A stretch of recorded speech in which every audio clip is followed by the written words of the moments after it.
Welcome to Being at Home with George.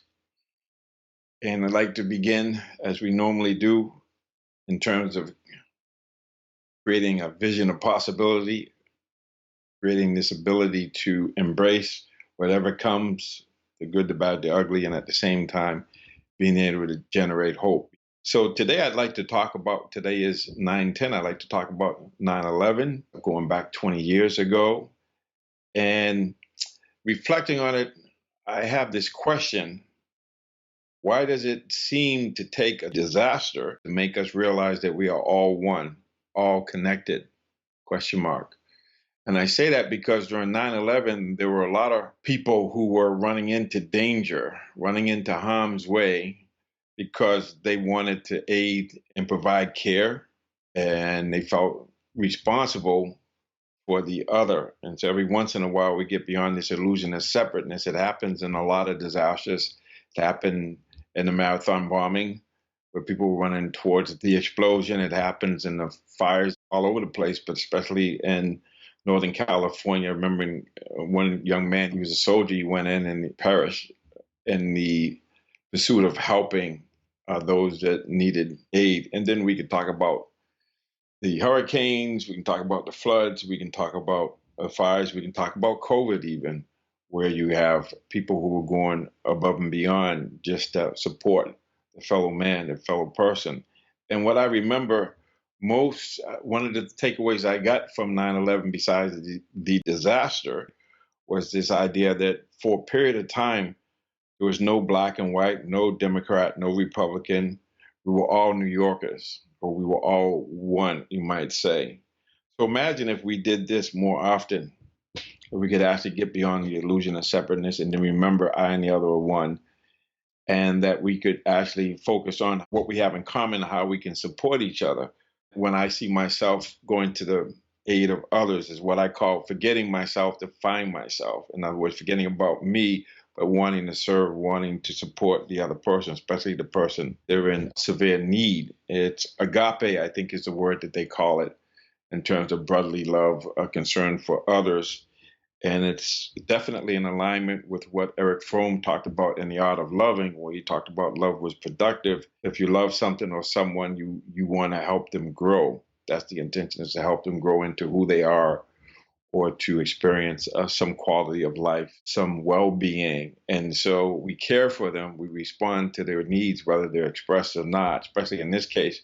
I'm sure folks are saying, help me in some level, but on another level, there's no need to say that because the movement of the heart causes us to want to help, to want to feel like we want to contribute.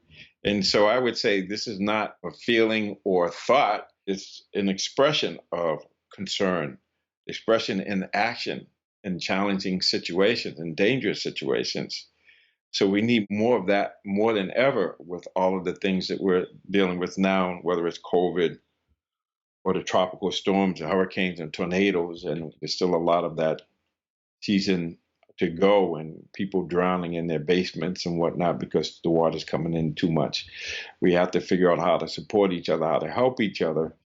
So my own story on 9/11, I was in my basement in my house that I was living in at the time, and my older brother, Bill, who's passed away, he called me and I said, hello, what's going on? And he said, oh, I was checking on you because I didn't know if you were flying to LA today or not.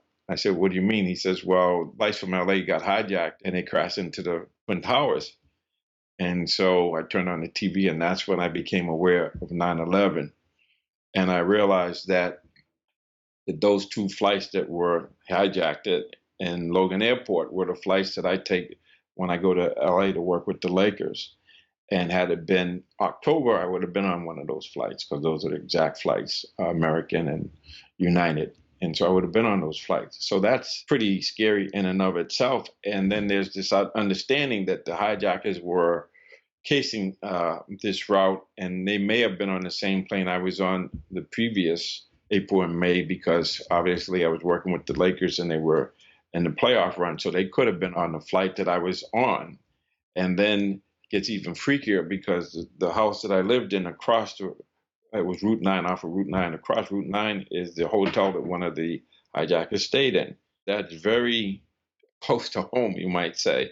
And then even more bizarre is the fact that in those days I used to go to Brooklyn and teach a meditation class in Fort Greene. And so my process was I would fly on Sunday, teach Sunday, and then come home on Monday. So on September 10th, I was in New York, and I was in the Brooklyn Promenade, that place where you can, look over to New York. And I was having my bagel and my Samantha smoothie and watching and walking. And I remember that day I usually catch around 11:30 flight. And when I was boarding the airplane, and some of those flights in the marine section, you actually walk onto the plane. And I remember as I was walking onto the plane that I hadn't seen the Twin Towers this trip. And so it's just really bizarre that I would think that way. And I could feel that on the Monday, 9/10. And so when I think about it, I just am grateful that maybe it wasn't my time. And so I'm here. And so how do I use that time? Can I use that time to really be present and to really help others, to really get beyond the illusion of separateness when I can, and not waiting for a disaster before I'm willing to do that, or see somebody's in severe need and there's no one but me that can help them. That I hope that we're able to reflect on it, and of course the grief, the pain, the suffering that we have as a result of that, and at the same time being able to look at how do we generate the hope from that? How do we focus on what some of the lessons we can learn from it?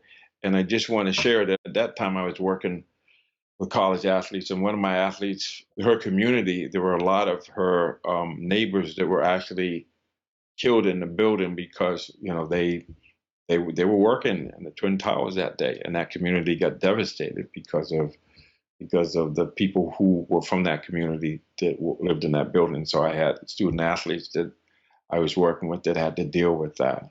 And so I got touched by it many, many different ways. And I wanted this at home to really have that reflection, but to generate the hope that, we got through that and we'll get to whatever we have, but we have to do it together. And if we can get beyond this illusion of separateness and forget ourselves to find ourselves, and if we can do it with some joy, with some compassion, with some understanding, and most of all, with some hope and optimism and faith.